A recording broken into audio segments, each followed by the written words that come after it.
우리 전후 좌우 여러분들과 한 번 더 인사할까요? 주의 이름으로 사랑하며 축복합니다.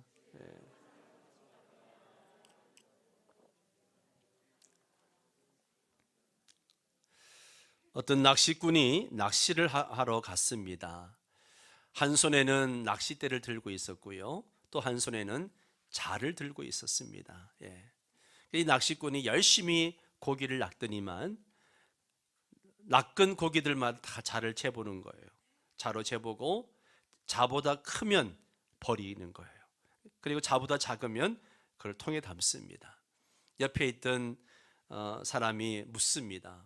아니, 큰 고기는 버리고 작은 고기만 왜 담습니까?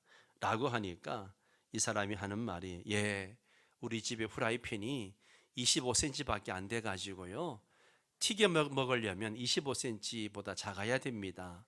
그렇게 대답을 하더라는 거죠. 낚시꾼이 들고 있던 자가 그의 사고를 25cm 그렇게 제한해 놓고 있었던 거죠. 여러분, 우리의 생각이나 어떤 사상이나 이론은 우리가 살아가는데 너무너무 중요합니다. 왜냐하면 그게 우리의 삶의 질을 결정하기 때문에 그렇습니다. 오늘 오후부터 신앙명가학교를 합니다. 신앙명가학교를 한마디로 정의하면 가정신앙회복운동이고 가정예배 회복운동입니다. 즉 우리 교회 5대 전략인 네 번째 이 가정사역의 핵심이라고 할 수가 있습니다. 지금 코로나로 인해서 공예배도 다 무너져 있지만 가정예배도 무너지고 있습니다. 개인의 예배도 마찬가지죠. 여러분, 가정의 중요성, 가정예배를 드려야 한다라고 하는 것은 모든 그리스도인이라면 다 알고 있습니다. 다 알고 있어요. 그런데 실천이 되지 않습니다. 이유가 뭘까요? 그것에 대한 확실한 말씀이 정립되어 있지 않기 때문에, 한마디로 가정신학이 바로 세워져 있지 않기 때문에 그렇습니다. 하나님의 말씀이 내 생각과 사상을 지배해야 되는데 그게 안 되니까 가정인 신앙 회복도 신앙 전수도 잘 안 되고 있는 거죠. 그래서 이런 문제로 고민하시는 분들, 이번 신앙명가학교에 참석하셔서 정말 여러분의 가정의 신앙이 회복되시기를 바랍니다. 여러분 가정 신앙이 회복되어지면 하나님은 그 가정에 복을 주십니다. 아브라함의 복을 주십니다. 그래서 함께 배우시고 함께 고민하시고, 특별히 오후 예배에 가급적 구역장님들과 부구역장님들은 오셔서 함께 강의를 들으시고, 그리고 난 다음에 교구별로 담당 교육자와 함께 같이 나누시고, 이런 모임을 가지셔서 구역 식구들과 정말 이것을 잘 전해줄 수 있게 되기를 바랍니다. 계속해서 포도나무 비유의 말씀을 나누도록 하겠습니다. 오늘은 아픔을 통한 열매라는 주제를 가지고 함께 나누려고 합니다. 포도나무 가지들은요, 이렇게 쭉쭉쭉 뻗어가는 경향이 있습니다. 가지들이 경쟁하듯이 쭉쭉 뻗어 나가다가 보면 정말 포도나무의 가지가 아주 무성해지게 되죠. 그러면 이 가지들이 밀집해 있으면 햇빛도 많이 못 받고 공기도 잘 통하지 않습니다. 그러면 가지들이 열매를 많이 맺지 못하는 거예요. 무성한 가지는 겉으로 보기에는 보기 좋다라고 하지만 사실은 열매가 적습니다. 열매를 맺기는 하지만 많이 맺지 못하는 거죠. 그래서 포도원 농부는 열매 맺지 못하는 가지들로 하여금 더 많은 열매를 맺게 하기 위해서 작업을 하죠. 그게 뭐예요? 전지 작업을 하는 겁니다. 즉 가지치기 작업을 하는 거죠. 더 많은 열매를 맺도록 하기 위해서 가지들을 쳐내고 더 적은 가지들을 남겨두는 거예요. 15장 2절에 무릇 열매를 맺는 가지는 더 열매를 맺게 하시려고 이를 깨끗게 하시느니라, 이 말씀이 바로 그런 뜻입니다.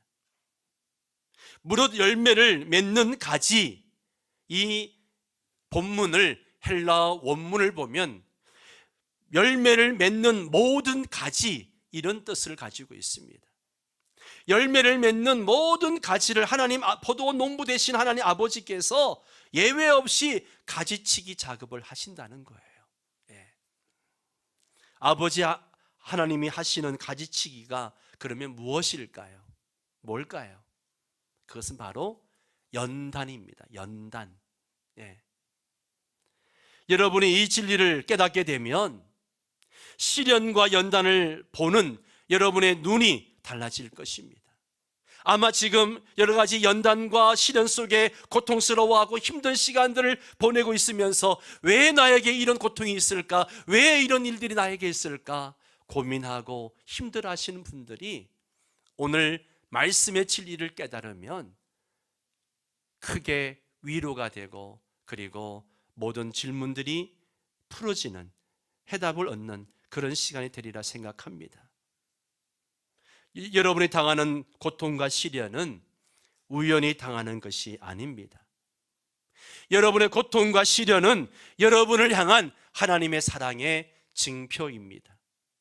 하나님은 여러분이 열매를 맺도록 하시기 위해서 시련을 주십니다.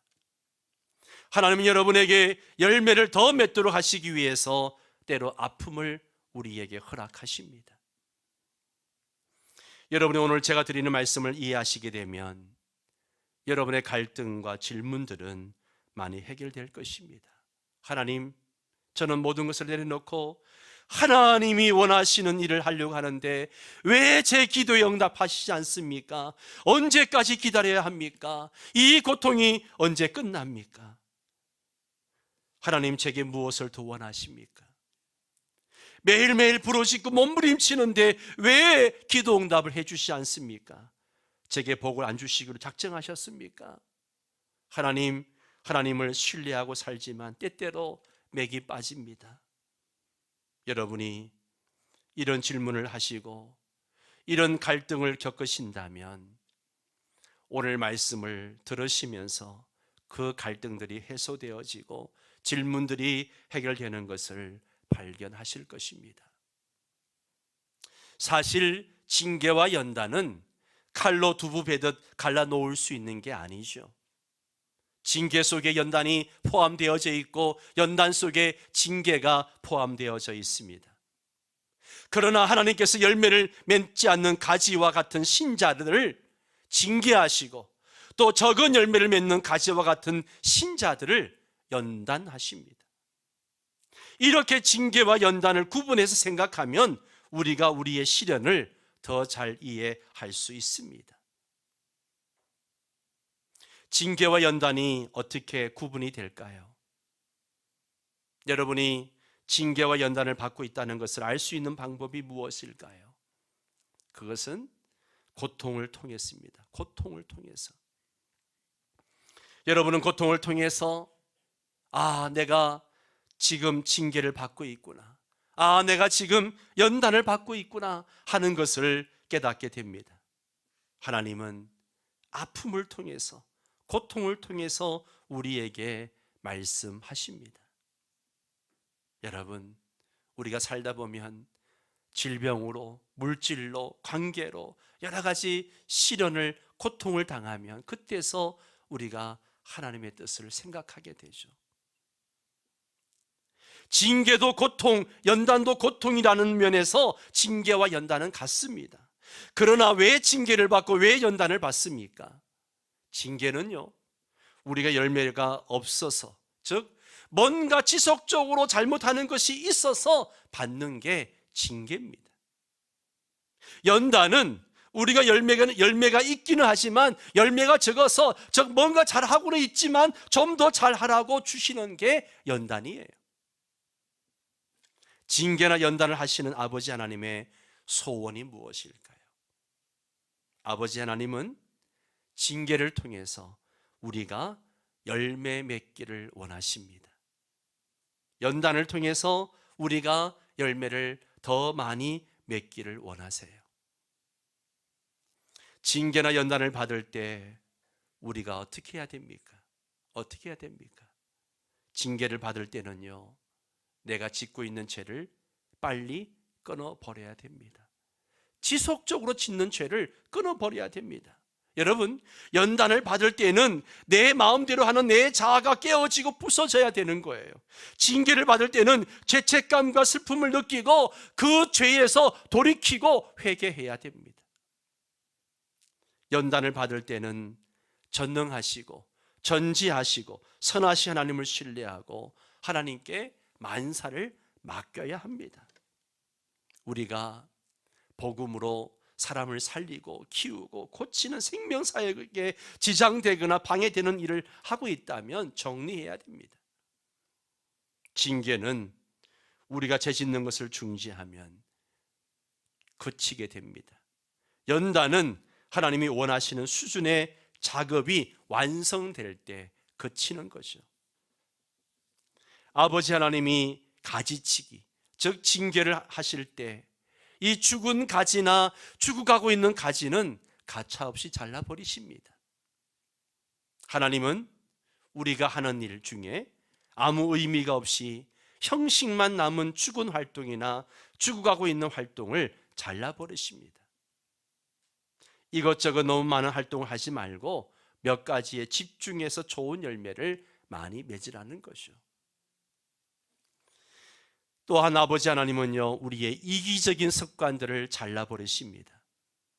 하나님은 우리가 포도나무인 예수 그리스도에게 다 밀착되도록 하시기 위해서 그 이기적인 습관들을 잘라버리십니다.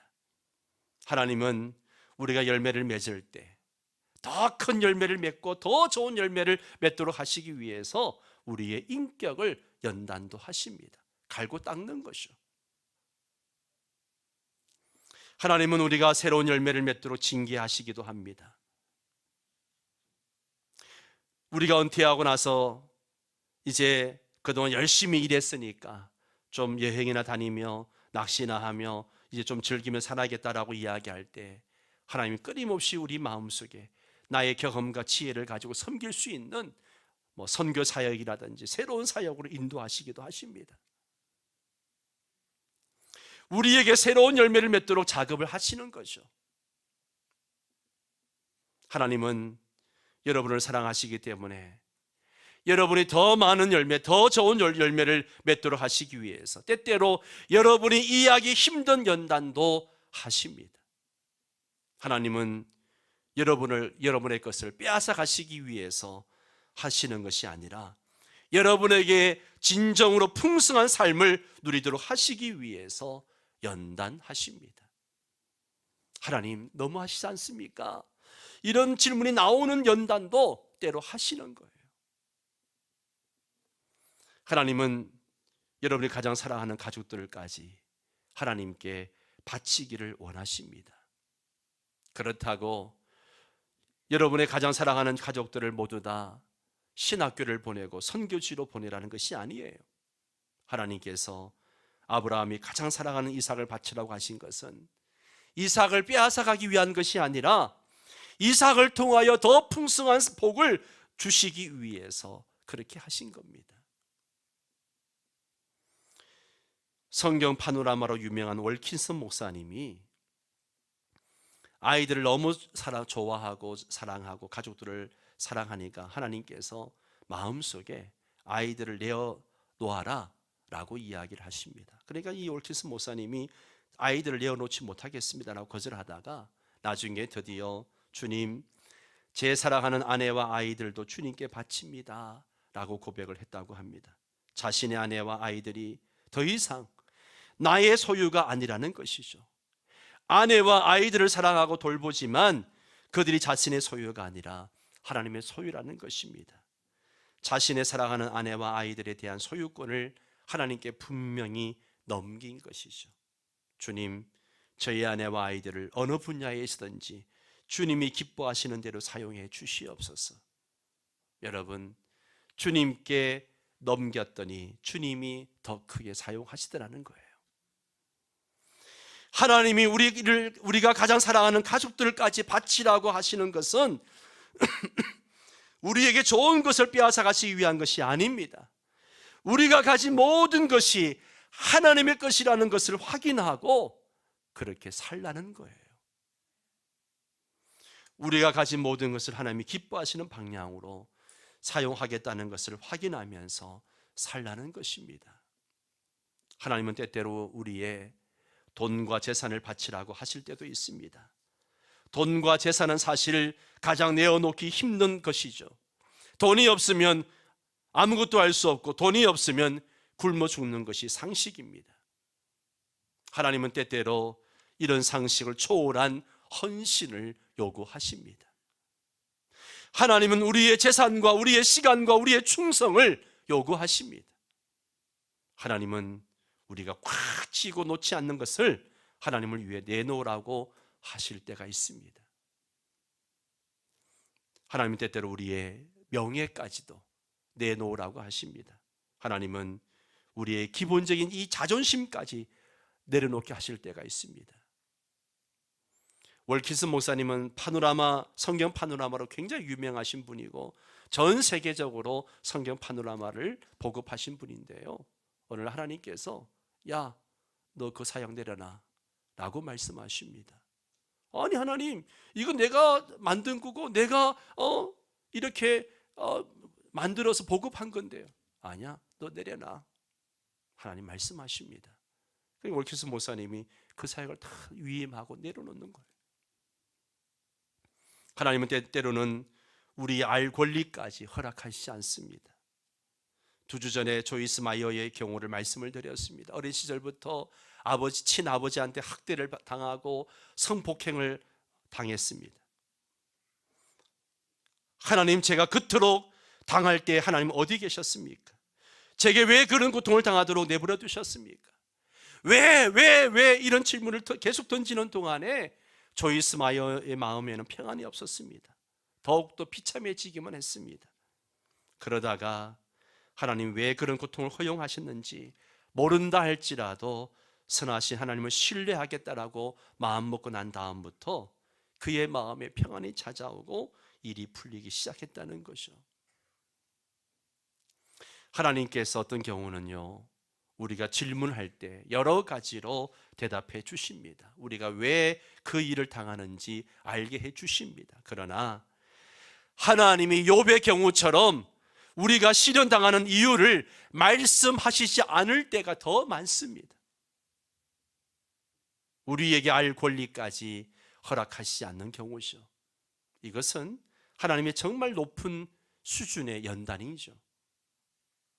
우리가 그런 경우 왜라고 질문하면서 그것을 알고 싶어 하는 것은요, 우리가 그것을 알고 우리의 삶을 내가 통제해 보겠다는 거죠.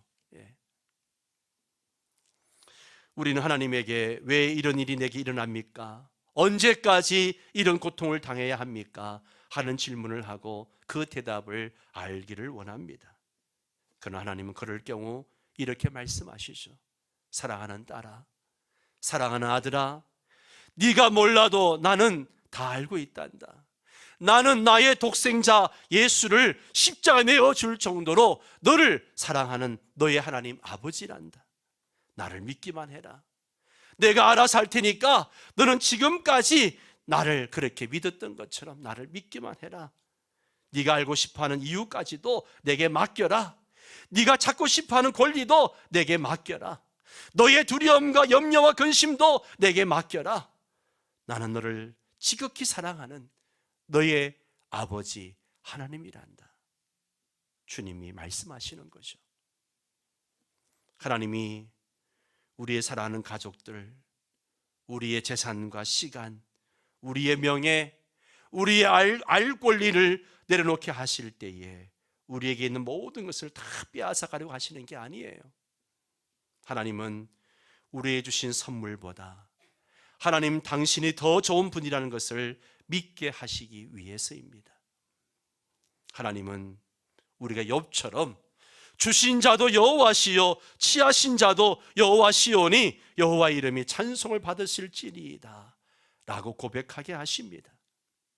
하나님은 욥처럼 우리에게 마침내 갑절의 복을 주시기 위해서 내가 가진 것들을 내려놓게 하시는 겁니다.